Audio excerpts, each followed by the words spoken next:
പാക് അധിനിവേശ ജമ്മു കശ്മീരിൽ എന്താണ് നിലവിൽ സംഭവിച്ചുകൊണ്ടിരിക്കുന്നത് എന്നുള്ളത് പരിശോധിക്കാം അല്ലെ. കാരണം കഴിഞ്ഞ ദിവസങ്ങളിലൊക്കെ വലിയ രീതിയിലുള്ള പ്രക്ഷോഭം അവിടെ ഇങ്ങനെ ആളിക്കത്തുകയാണ്. പാക് സർക്കാരിനെതിരായ നിലപാട്, ഒപ്പം തന്നെ ഈ പ്രക്ഷോഭകാരികളെ കൊലപ്പെടുത്താൻ അവർക്ക് നേരെ വെടിവെപ്പ്, അങ്ങനെ പല രീതിയിലുള്ള കടന്നാക്രമണങ്ങൾക്കും പാക് ഭരണകൂടം, പാക് സൈന്യം ഒരു നടപടി തുടങ്ങി വെച്ചിരുന്നു. പക്ഷേ അതുകൊണ്ടൊന്നും അവർ പിന്മാറുന്നില്ല എന്നുള്ളതാണ്. തെരുവിൽ വലിയ രീതിയിൽ പ്രക്ഷോഭം നടത്താൻ ഇറങ്ങി തിരിച്ചിരിക്കുകയാണ് അവിടെയുള്ളവർ. എന്തായാലും പാക് അധിനിവേശ ജമ്മു കശ്മീരിൽ പാക് ഭരണകൂടത്തിനെതിരെ ജനരോക്ഷം ആളിപ്പടരുകയാണ്.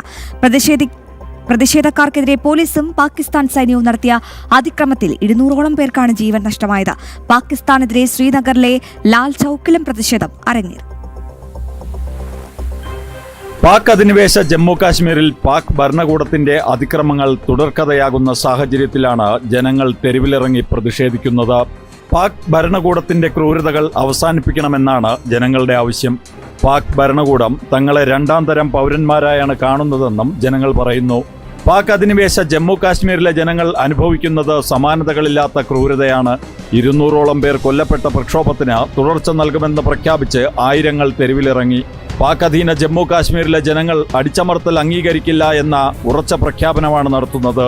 दोस्तों, एक इंसान जब अपना पूरा मन प्रोग्राम करके अपने रास्ते की तरफ जा रहा होता है तो उसको आप पकड़ के गिरफ्तार करने की कोशिश करते हो, उधर आप लोगों के ऊपर फायरिंग चलाते हो, तो फिर मुझे बताया जाए ये कौन सी जमहूरियत है.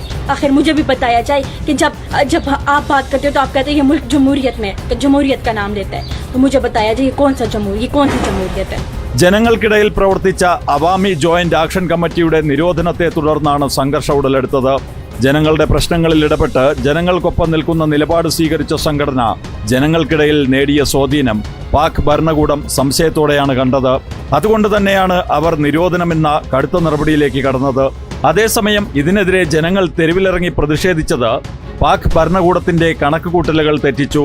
പാക് അധിനിവേശ ജമ്മു കാശ്മീരിലെ ജനങ്ങൾ പ്രതിഷേധവുമായി തെരുവിലിറങ്ങിയപ്പോൾ ക്രൂരമായി നേരിട്ട ഭരണകൂടം പോലീസിനെയും സേനാ വിഭാഗങ്ങളെയും തെരുവിലിറക്കി സമരക്കാരെ നേരിട്ടു.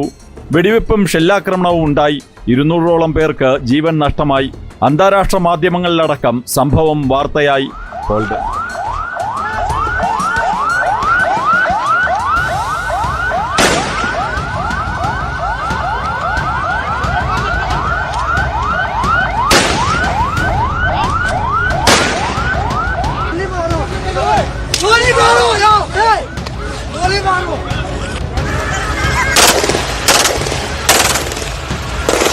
പിന്നാലെ ജനങ്ങൾ വീണ്ടും പ്രതിഷേധം തുടർന്നു. ഭരണകൂടത്തിന്റെ നേതൃത്വത്തിലാണ് കൂട്ടക്കൊല അരങ്ങേറുന്നതെന്നും ഇതിൽ സ്വതന്ത്ര അന്വേഷണം വേണമെന്നുമാണ് പ്രതിഷേധക്കാരുടെ ആവശ്യം.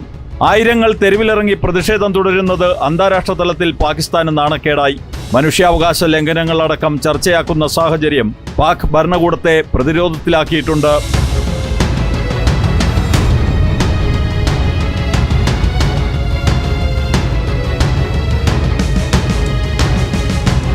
പാക് അധിനിവേശ ജമ്മു കാശ്മീരിലെ ജനങ്ങളുടെ പ്രതിഷേധത്തിന് പിന്തുണയുമായി ശ്രീനഗറിലെ ലാൽ ചൌക്കിലും ജനങ്ങൾ തെരുവിലിറങ്ങി. പാകിസ്ഥാൻ വിരുദ്ധ മുദ്രാവാക്യവുമായി തെരുവിലിറങ്ങിയവർ തങ്ങളുടെ സഹോദരങ്ങൾക്ക് നീതി ലഭിക്കണമെന്നാവശ്യപ്പെട്ടു.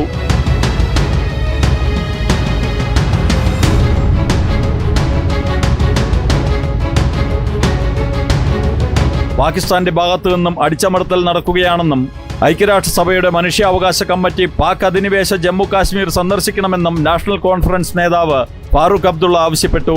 ये रियासत एक मुश्किल में पड़ी है. उसका हिस्सा जो पाकिस्तान के पास है वहाँ पे आज जुल्म हो रहा है. वहाँ कई लोग शहीद हो गए. वहाँ की खबरें पूरी तरह मालूम नहीं है. और तो मैं तो अपील करूँगा यूनाइटेड नेशंस की ह्यूमन राइट्स कमेटी को कि उन्हें वहाँ जाना चाहिए और वहाँ देखना चाहिए कि उन लोगों के ऊपर कौन सी मुसीबतें आ रही हैं, कि हम लोगों को और सारी दुनिया को ये पता लगे कि वो किस मुसीबत में से गुजर रहे हैं. പാക് അധിനിവേശ ജമ്മു കാശ്മീരിലെ ജനങ്ങൾ അടിച്ചമർത്തലിനെതിരായ സമാനതകളില്ലാത്ത പോരാട്ടമാണ് നടത്തുന്നത്. ജനം, ഡൽഹി.